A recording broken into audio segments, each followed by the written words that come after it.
Hello students, welcome to my channel numeracy maths classes. तो आज के वीडियो में हम सॉल्व करेंगे CBSE sample paper maths basic वाले का 21 से लेकर 26 क्वेश्चन, और आप कह सकते हैं पार्ट बी भी, जो कि 2 मार्क्स वाले क्वेश्चन है। ध्यान से देखेंगे क्या करना है हमें। फर्स्ट क्वेश्चन स्टार्ट कर रहे हैं जो कि है 21।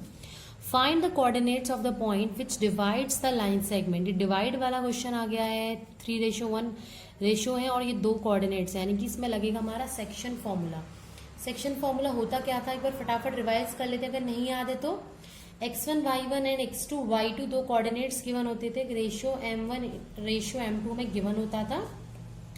और ये जिस पॉइंट पे कट हो रहा है इसको हम xy मानते थे, जिसका फॉर्मूला हमारे पास होता था m1 इंटू x2। x के कोऑर्डिनेट के लिए x से मल्टीप्लाई करते थे, तो m1 into x2 plus m2 into x। ध्यान रखना 1 वाला 2 से हो रहा है, और अपॉन में आता था m1 plus m2। Similarly y के लिए होता था m1 y2 plus m2 y1 upon m1 plus m2। ठीक है, अब इस फॉर्मूले को हम यूज करेंगे यहाँ। अब यहाँ देखो, ये जो दोनों वैल्यूज हैं x1 y1 x2 y2 है, हम लिख लेंगे x1 y1 है हमारा 4, -3 एंड x2 y2 है हमारा कितना गिवन है 8, 5। रेशियो हमें 3:1 गिवन है, यानी कि m1 रेशियो m2 हम कह सकते हैं 3:1 गिवन है। सब कुछ गिवन है, इस फॉर्मूले में पुट करेंगे तो x, y की वैल्यू क्या होगी। देखो क्या था m1 इंटू x2, तो m1 कितना है 3 इंटू x2 यानी कि 3 इंटू 8 या 8 इंटू 3 भी लिख सकते हैं, प्लस m2 इंटू x1 यानी कि 1 into 4 upon m1 plus m2, comma y के लिए करेंगे तो m1 इंटू y2 यानी कि 3 into 5 plus m1 into y m2 into y1, तो 1 इंटू माइनस का 3 अपॉन में m1 प्लस m2 ही आएगा। ओके, तो ये क्या वैल्यू आएगी। देखो 8 3 जा 24 प्लस 4 1 जा 4, नीचे 3 प्लस 1 4 है, कॉमा 5 3 जा 15 प्लस माइनस माइनस, क्योंकि 1 इंटू 3 3 होगा, तो ये माइनस का आ गया 3 अपॉन 3 प्लस 1 4। 24 प्लस 4 क्या होता है 28, तो 28/4 कॉमा 15 माइनस 3 12 होता है, 12/4 डिवाइड कर देंगे तो हमारे पास आ जाएगा 7, 3। ये हमारा हो जाएगा रिक्वायर्ड पॉइंट। इसमें और में एक और क्वेश्चन हमें गिवन था, find relation between x and y such that the point x, y, एक point x, y which is equi distant. Equi distant का मतलब होता है इक्वल डिस्टेंस पे है, किन किन पॉइंट से 7, 1 एंड 3, 5 से, यानी कि ये और ये डिस्टेंस सेम है। मान लो ये A है, ये B है और ये C है, यानी कि distance between A B and distance between A C हमें सेम दिया हुआ है, जहां हम A को मान रहे हैं x, y को, B मान रहे हैं 7, 1 को, एंड C किसको लेट कर रहे हैं हम 3, 5 को। और डिस्टेंस फॉर्मूला क्या होता है, देखो अगर 2 पॉइंट हमें गिवन है x1, y1, x2, y2, under root में आता है, या तो x2 माइनस x1 लिख सकते हो या x1 माइनस x2, से कोई फर्क नहीं पड़ता है। x2 माइनस x1 का whole square plus y2 minus y1 का होल स्क्वायर, ये हमारा डिस्टेंस का फॉर्मूला होता है। नाउ ए बी ये डिस्टेंस है, यहाँ पे x2 ये हो जाएगा, x1 ये टर्म, यानी कि फॉर्मूला लगेगा हमारा x2 माइनस x1, तो ये हो जाएगा 7 माइनस x का स्क्वायर प्लस 1 माइनस वाई का whole square is equal to under root of A C, यानी कि 3 माइनस एक्स का whole square plus 5 minus Y का होल स्क्वायर। आप देख सकते हैं ये रूट प्रॉब्लम क्रिएट करेगा हमारे लिए, तो हम क्या करते हैं इस रूट को हटा देते हैं। कैसे हटेगा, अगर हम दोनों साइड स्क्वायरिंग कर दें, तो ऑन स्क्वायरिंग बोथ साइड, मैं एक स्टेप स्किप कर रही हूँ, डायरेक्टली मैं रूट हटा रही हूँ। अंदर फॉर्मूला ओपन करेंगे, ए माइनस बी का होल स्क्वायर होता है हमारे पास A square plus B square minus 2ab, तो 2a यानी कि 2 इंटू 7 14 हो जाएगा, तो 14x प्लस ऐसे यहाँ लगाएंगे तो 1 का square 1 plus y square minus 2y। Similarly यहाँ लगाएंगे 3 का square 9 plus x square minus 2 into 3 into x यानी कि 6x। सभी जगह यही फॉर्मूला अप्लाई कर रही हूँ मैं, तो आई थिंक इसमें कोई प्रॉब्लम नहीं होगी आप लोगों को। ठीक है, अब आप ध्यान से देखेंगे एक्स स्क्वायर से एक्स स्क्वायर, वाई स्क्वायर से वाई स्क्वायर हो गया हमारा कैंसिल, 7 का स्क्वायर 49 प्लस 1 हो गया इधर 50 माइनस 14x माइनस 2y बचा इधर, और इधर हो गया 25 प्लस 9 हमारा कितना होता है 34 होता है, माइनस का 6x माइनस का 10y। सारी टर्म्स को एक साइड ले लेती हूँ और कांस्टेंट को मैं एक साइड लिख लेती हूँ। ये है मेरा 50 और प्लस का 34 यहाँ हो गया माइनस का 34, माइनस का 6x है, माइनस का 14 इधर आके हो जाएगा प्लस का 14x माइनस का 6x, माइनस का 2y इधर आके प्लस का 2y माइनस का 10y ऑलरेडी है। 50 में से 34 माइनस करेंगे हमारे पास आएगा 16, 14x माइनस 6x हो गया 8x, एंड ये देखो बड़े वाले के आगे का साइन है तो ऑपोजिट साइन है, सब्ट्रैक्ट होंगे तो 10y माइनस 2y हो गया माइनस का 8y। 8 आप देख रहे हैं इजिली कॉमन आ रहा है तो यहाँ से 8 कॉमन लेंगे तो 8 2 जा 16, यहाँ से 8 कॉमन लेंगे तो x माइनस वाई बचेगा, x से x 8 से 8 हो जाएगा कैंसिल, तो आपके पास आ गया x minus y is equal to 2। चाहे आप इसे ऐसे लिख लो या ऐसे लिख लो, इससे कोई फर्क नहीं पड़ता। यही हमारा हो गया relation between x and y। Next है क्वेश्चन नंबर 22, जिसे स्टार्ट करने से पहले मैं थ्योरम आपको याद दिलाना चाहूंगी। एक हमने थ्योरम पढ़ी थी, इसका नाम था बीपीटी थ्योरम। उसमें क्या था, अगर हमारे एक ट्राइंगल है जिसमें इस वाली लाइन के किसी तीसरी लाइन के अगर एक लाइन पैरेलल ड्रॉ होती है, सपोज डी ई नाम है उसका, अगर ऐसा होता है तो ये जो रेशियो है ना A D by D B equal हो जाता है ए ई बाई ई सी के। मतलब अगर D E parallel to B C given है तो A D upon D B equal आएगा ए ई अपॉन ई सी के बाय बीपीटी थ्योरम। ये कौन सी थ्योरम है हमारी, बीपीटी थ्योरम। इसको हम यहाँ यूज करेंगे। देखो ध्यान से इस फिगर में क्या क्या गिवन है, एल एम पैरेलल है सी बी की, यानी कि इस ट्राइंगल की बात हो रही है एबीसी की, एंड एल एन पैरेलल है सी डी की, यानी कि इस ट्राइंगल की बात हो रही है। तो हम सबसे पहले लिखेंगे in triangle A B C L M parallel है सी बी के। जब एल एम पैरेलल है सी बी के तो बाय बीपीटी थ्योरम या बाय बीपीटी क्या हो गया हमारा, ये रेशियो और ये रेशियो सेम आ जाएंगे, यानी कि A M by M B equal आएगा A L by L C के। इसको इक्वेशन नंबर 1 नाम दे दिया। एक और हमें लाइन पैरेलल दी हुई थी जो कि L N parallel to C D था, जो कि किस ट्राइंगल में था, ट्राइंगल ए सी डी में। इसमें L N parallel to C D दिया हुआ था।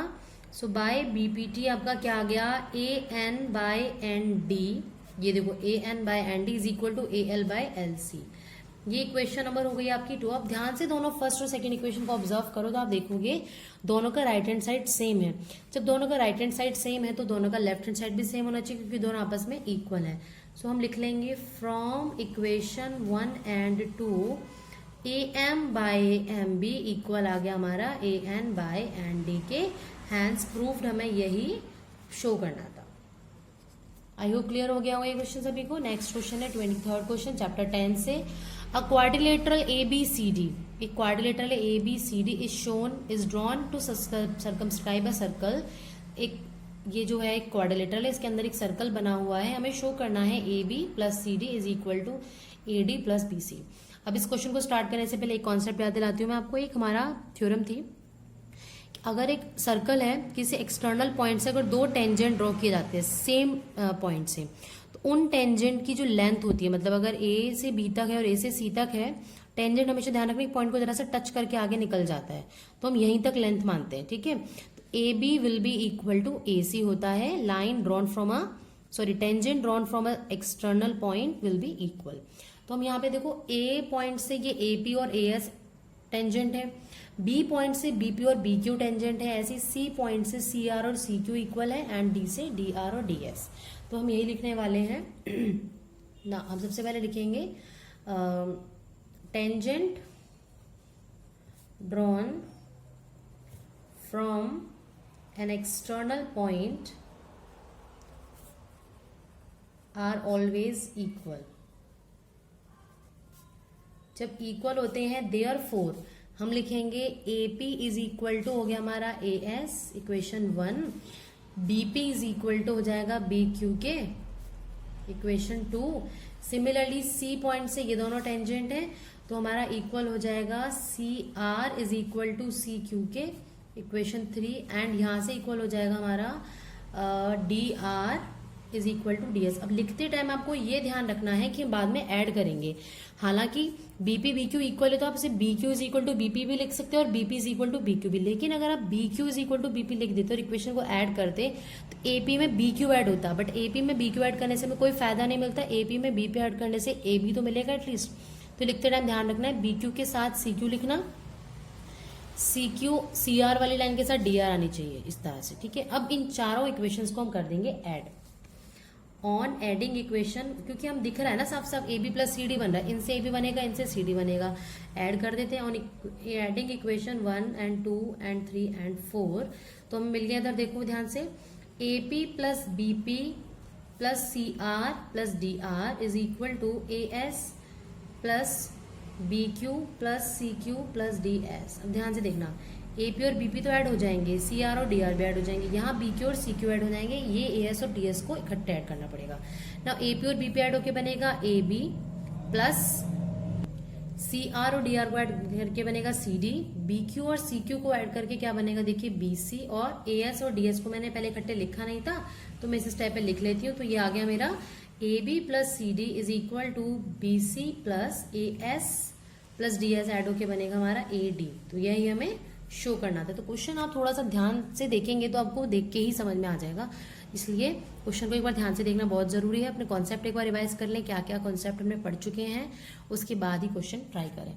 Now next question, question number 24 है आपकी कंस्ट्रक्शन एक्सरसाइज 11 चैप्टर का। Draw a line segment of length 7.8 centimetre, एक 7.8 की सेंटीमीटर की लाइन ड्रॉ करो and divide it in the ratio 5:8, measure the two parts. इसको 5:8 में डिवाइड करो। ये आपकी एनसीईआरटी का ही क्वेश्चन है, ये है आपका 11.1 का फर्स्ट क्वेश्चन। सबसे पहले जो आपको लेंथ सेगमेंट दी होगी ना, आप उसे ड्रॉ करेंगे। यहां में दी हुई है कितनी 7.8 सेंटीमीटर, राइट। तो हम 7.8 सेंटीमीटर की पहले एक लाइन ड्रॉ करेंगे। ये मेरा आ गया 7.5 6 7 8, यहां तक ये हो गई मेरी 7.8 सेंटीमीटर की लाइन, जिसे मैं नाम दे रही हूं सपोज BC। अब उसके बाद करना क्या होता है, एक लाइन ड्रॉ कर लिया आपने, जो भी आपको दिया हो, उसके बाद एक एक्यूट एंगल बनाओ। एक्यूट एंगल कितने भी डिग्री का हो सकता है, 90 से कम हो बस। तो मैं अंदाजे से एक एंगल बना रही हूं, इसके लिए मुझे कंपास की भी जरूरत नहीं है, ठीक है। ये लाइन मैंने ड्रॉ कर दी। ये मान लीजिए मेरा एक एक्यूट एंगल हो गया, ये पॉइंट हो गया मेरा X। तो एंगल CBX आपका हो गया है एक एक्यूट एंगल। अब आपको ड्रॉ करना है 5:8। अब आपको किस तरह से पॉइंट मार्क करने का ध्यान रखना, जितना रेशियो गिवन है टोटल पॉइंट्स उसके सम के इक्वल होने चाहिए। 5 + 8 13 होता है, मीन्स आपको 13 आंक लगानी है। और वो आंक लगाओगे कैसे, देखो B पॉइंट पे आप ना ये रखोगे कंपास, और कंपास को कम ज्यादा नहीं करना है, अगले पॉइंट पे रखो, ऐसे आर्क लगाते जाओ। 2 हो गए हैं, 3 4 5 6। तो इस तरह से मैंने ये 13 आर्क्स लगा लिए। सबके इक्वल आर्क लगाने को हम नाम देना चाहे तो नाम दे सकते हैं, like B1 B2 B3 B4 B5 B6 B7 B8 B9 B10 B11 B12 and B13। अब ध्यान रखना, जो आपकी लास्ट वाली आर्क होगी उसको आपको ज्वाइन करना है इस C पॉइंट से। ये रहा आपका C पॉइंट और ये रही आपकी B13 वाली आर्क, ठीक है। तो इसे हम ज्वाइन कर रहे हैं, ये इस पॉइंट से मैंने करना है इस B13 तक, ठीक है। ये मैंने ज्वाइन कर दिया। अब इसके बाद आपको करना क्या है, जो पहला रेशियो है 5:8 में जो फर्स्ट वाला रेशियो 5, इस वाली आर्क से एक पैरेलल लाइन ड्रॉ करनी है जो इसके एकदम पैरेलल हो। अब वो ड्रॉ कैसे होगी, देखो इसके पैरेलल करने का तरीका ये होता है कि जिस पे भी आप करना चाह रहे हो उस पे पहले एक आर्क लगा लो। कितनी भी बड़ी आर्क लगा सकते हो, मान लो मैंने ये आर्क एक लगा ली, ठीक है। इतना ही कंपास ओपन रहे, और B5 से भी आर्क लगा लो, कितनी भी बड़ी आर्क लगा लो, ठीक है। ये आर्क लग गई। अब आपको करना क्या, इस आर्क को मेजर करना है। ये आर्क कितनी है, ये मेरी आर्क कितनी है, जितनी आर्क ये है इतनी ही आर्क का जो आपने पॉइंट लगाया है उस पे से कट लगाओगे। ये कट हो गया, ठीक है। अब जो ये कट हुआ है, इस कट से होते हुए आपको B5 से जहां भी ये लाइन ज्वाइन हो, एक लाइन ज्वाइन कर देनी, और आप देखेंगे कि इस लाइन के पैरेलल एक लाइन आई है। ये पॉइंट हमारा हो गया, सपोज मान लीजिए A या D कुछ भी, और ये जो लाइन है हमारी 7.8 सेंटीमीटर जिसकी लेंथ थी, वो 5:8 में डिवाइड हो जाए, क्योंकि ये 5 पार्ट और ये बचे हुए 8 पार्ट्स। तो ये जो हमारी लाइन है ये 5:8 में डिवाइड होगी। अब इसने हमसे ये भी बोला था मेजर द 2 पार्ट्स, तो इनको मेजर कर लेते हैं, कितने आएंगे। तो मेजर किया मैंने, AB की लेंथ आई है तुम्हारी 3.4 एंड AC की लेंथ आई है 4.4। आप इनको ज्वाइन करोगे तो आपको ये 7.8 सेंटीमीटर मिल जाएगा। ओके, आई होप क्लियर हो गया होगा ये क्वेश्चन। नाउ करते हैं next question, question number 25। Question number 25 में गिवन है, given 15 cot A is equal to 8 find sine A and secant A। जो भी वैल्यू दी होगी पहले आप उससे एक ट्रिग्नोमेट्रिक रेशियो निकाल लेंगे। 15 मल्टीप्लाई में डिवाइड हो गया 8/15 आ गया, इसकी हेल्प से ये निकालना है। अब ये होता क्या है, देखो मैंने आपको बताया हुआ पहले पंडित बद्री प्रसाद हर हर भोले, ये होता है हमारा, जिसमें ऊपर आता है हमारा सोना चांदी तोलो। तो इसके रेसिप्रोकल चलते हैं, साइन का कॉसेक होता है, कॉस का सेक होता है और टेन का कॉट होता है। यानी कि कॉट की वैल्यू क्या होगी, base upon perpendicular. It means आपको ये बेस अपॉन परपेंडिकुलर गिवन है। इसको ड्रॉ कर लेते हैं हम जरा, क्योंकि एंगल ए की बात हो रही तो ए आप यहां रखो, क्योंकि उसके सामने वाला ही हम परपेंडिकुलर लेते हैं, राइट। ये बी मान लिया मैंने और ये मान लिया मैंने सी। ए के सामने वाला परपेंडिकुलर और ये बेस और परपेंडिकुलर है, तो ये 8 हो गया और ये 15 हो गया। आपको वैल्यू किसकी निकालनी है, ए बी की। हम पाइथागोरस थ्योरम यूज करेंगे। पाइथागोरस थ्योरम होती है हमारी hypotenuse square is equal to perpendicular square plus base square. ना हाइपोटेनियस है ए बी, तो ए बी का square is equal to perpendicular square. ना परपेंडिकुलर कितना है 15, तो 15 का स्क्वायर प्लस बेस कितना है 8 स्क्वायर, तो ये हो गया A B square is equal to 15 का स्क्वायर होता है 225, 8 का स्क्वायर होता है 64। दोनों को ऐड करेंगे हमें मिलेगा 289, यानी कि ये वैल्यू आई ए बी स्क्वायर की। तो ए बी कितना मिल जाएगा आपको, अंडर रूट 289 मीन्स ये हो गया आपका 17 यूनिट्स। 17 का स्क्वायर क्योंकि 289 होता है, ये आप कह सकते हैं 289 का स्क्वायर रूट 17 यूनिट्स होता है। यानी कि ए बी की वैल्यू 17 मिल गई है। सब कुछ गिवन है, आप जो भी निकालना है हम निकाल सकते हैं। साइन ए, साइन क्या होता है देखो, perpendicular upon hypotenuse, perpendicular upon hypotenuse. ना परपेंडिकुलर क्या है डायग्राम में, बीसी अपॉन हाइपोटेनियस क्या है ए बी। बीसी की वैल्यू लिखेंगे 15/17। नेक्स्ट है सीकेंट ए। सेक ए कितना होता है, hypotenuse upon base, hypotenuse upon base होता है ना। Hypotenuse is 17 which is A B upon base is A C, तो ये हो गया 17/8। आपके आंसर आ गए हैं। साइन ए की वैल्यू 15/17 एंड सेक ए की 17/8। Now next question. Next part में हमें गिवन है और पार्ट में ही कि find tan p minus cot R. आपको एक ट्राइंगल दिया हुआ है पी क्यू आर, क्यू पे ट्राइंगल बन रहा है 90 डिग्री का एंगल, 12 और 13 की लेंथ दी हुई है। हमें tan p बोला है। p का मतलब है p के जस्ट ऑपोजिट वाली साइड हमारी परपेंडिकुलर होगी, यानी कि फॉर p एंगल p के लिए आपका क्यू आर बन जाएगा परपेंडिकुलर, तो पी क्यू क्या हो जाएगा आपका बेस। अब ये चीज ध्यान रखेंगे। और जब हम एंगल आर की बात करेंगे, for angle R, angle R के सामने वाली साइड यानी कि ये साइड परपेंडिकुलर होगी, तो पी क्यू साइड इस बार परपेंडिकुलर हो जाएगी एंड क्यू आर साइड हो जाएगी आपकी बेस। आई होप क्लियर हो गई होगी ये चीज। अब लिखना शुरू करते हैं हम लोग। तो अभी लास्ट क्वेश्चन में हमने डिस्कस किया था कि tan हमारा होता है perpendicular upon base, tan theta होता है perpendicular upon base and cot theta हमारा होता है base upon perpendicular. Okay, now tan p यानी कि पहले आप क्यू आर की वैल्यू निकाल लो। हाँ, तो आपका बाय पाइथागोरस थ्योरम आपका जो है पी आर का स्क्वायर इज इक्वल टू हो जाएगा P Q square plus Q R square. ना पी आर की वैल्यू 13, तो 13 square is equal to P Q कितना है 12, 12 का स्क्वायर प्लस क्यू आर की वैल्यू नहीं पता, 13 का स्क्वायर 169 प्लस का 12 स्क्वायर यहाँ के माइनस का हो जाएगा, 12 का स्क्वायर होता है 144 is equal to Q R square. This minus this करोगे आएगा 25 is equal to Q R square. It means Q R की वैल्यू आ गई है 5। अब सब कुछ आ चुका है, सारी वैल्यूज हम लिख लेंगे। तो tan p के लिए परपेंडिकुलर अपॉन बेस हम लिखेंगे ना। परपेंडिकुलर क्या बताया था मैंने for angle p, Q R, तो Q R upon P Q, Q R upon P Q यानी कि क्यू आर की वैल्यू है 5 अपॉन पी क्यू की वैल्यू है 12। नाउ कॉट आर, आर के लिए बेस कितना था हमारा, बेस था पी क्यू, सॉरी बेस था Q R, base upon perpendicular formula है, बेस था क्यू आर एंड परपेंडिकुलर था पी क्यू। इसकी वैल्यू भी अगेन 5/12 है। तो tan p minus cot R की वैल्यू आपके पास क्या आ गई 5/12 माइनस 5/12 यानी कि 0। Now the last question for this part is 26 question. इसमें गिवन है 5th चैप्टर का क्वेश्चन अर्थमेटिक प्रोग्रेशन का। How many terms of the AP, how many terms मतलब आपसे पूछा है n, एपी दी हुई है, यानी कि आपको जब एपी दे दी जाती है तो आपको फर्स्ट टर्म और कॉमन डिफरेंस अपने आप मिल जाता है। First term is 9, common difference क्या होगा second term minus first term which is 8। To give us sum of 636 यानी कि एस एन आपको 636 दिया हुआ है। इसका फॉर्मूला यूज करो। एस एन का फॉर्मूला होता है n/2 into 2a plus n-1 into D, ये फॉर्मूला होता है हमारा। ये 2 डिवाइड में आके हो जाएगा मल्टीप्लाई। तो आपके पास वैल्यू आ गई 2 को जब इससे मल्टीप्लाई करेंगे 1272 इज इक्वल टू n, बाहर रहेगा 2a यानी कि 2 into 9 which is 18 plus n minus 1 into D की वैल्यू है 8। तो ये हमारे पास हो गया देखो 1272 is equal to n into 18 plus 8 से मल्टीप्लाई करेंगे 8n plus 1 plus minus minus, तो माइनस का 8 हो गया।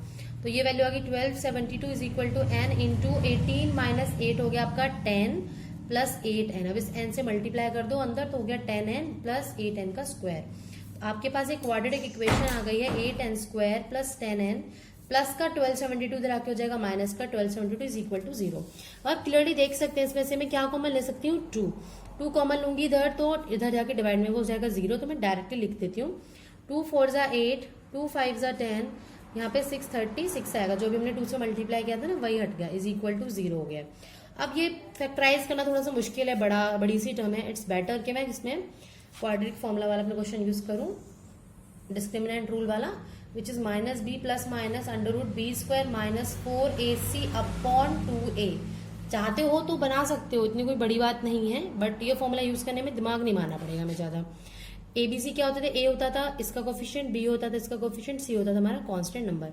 तो माइनस बी यानी कि minus 5 plus minus under root of B square यानी कि 5 का square which is 25 minus 4 into A यानी कि आपका 4 इंटू सी यानी कि माइनस का 636 अपॉन में 2a यानी कि 2 इंटू 4 हो गया। तो ये वैल्यू मिल गया आपके पास minus 5 plus minus under root 25 minus minus plus 4 4 जा 16 को जब 636 से मल्टीप्लाई करेंगे, जब हमने इसको मल्टीप्लाई किया इन सभी टर्म्स को, तो हमें मिलेगा 10176 अपॉन में 2 4 जा हो गया 8। ये वैल्यू आ गई है माइनस 5 प्लस माइनस, इन दोनों को जब ऐड करेंगे आएगा 201 अपॉन में 8, इसका स्क्वायर रूट करेंगे अब हम, ठीक है। तो यहाँ साइड में मैं कर लेती हूँ, ये है 10201, पेयरिंग पीछे से करते हमेशा 1, तो 1 1 जा 1 हो गया है, 0 2 1 प्लस 1 2, ना जाने की 0 अगेन, ऊपर से 0 1 उतारा, तो ये हो जाएगा हमारा ना जाने की 0, तो 1 1, तो ये आ गया 201 101 का हमारा ये स्क्वायर रूट होता है। तो ये होगी value minus 5 plus minus 101 upon 8। एक बार एडिशन वाला साइन लेंगे, देखो जिसको अगर ये टफ लग रहा है तो वो फैक्टराइजेशन से भी कर सकता है।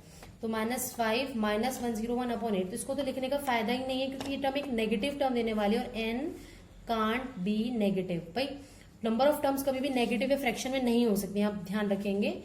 नेक्स्ट ऐड कर रहे हैं, तो माइनस 5 प्लस 101 अपॉन 8, तो क्या आएगा देखो 101 में से 5 गए तो कितना आएगा 96 आएगा, आई थिंक 96 अपॉन 8 होता है 12। तो n की वैल्यू मेरे पास आ गई है 12। तो टोटल नंबर ऑफ टर्म्स आ गई है हमारे पास 12। तो 12 टर्म्स ऐसी थी जो हमें ये सम दे रही थी। तो गाइज आज की वीडियो में इतना ही करेंगे हम, 21 से 26 क्वेश्चन आज के लिए इनफ।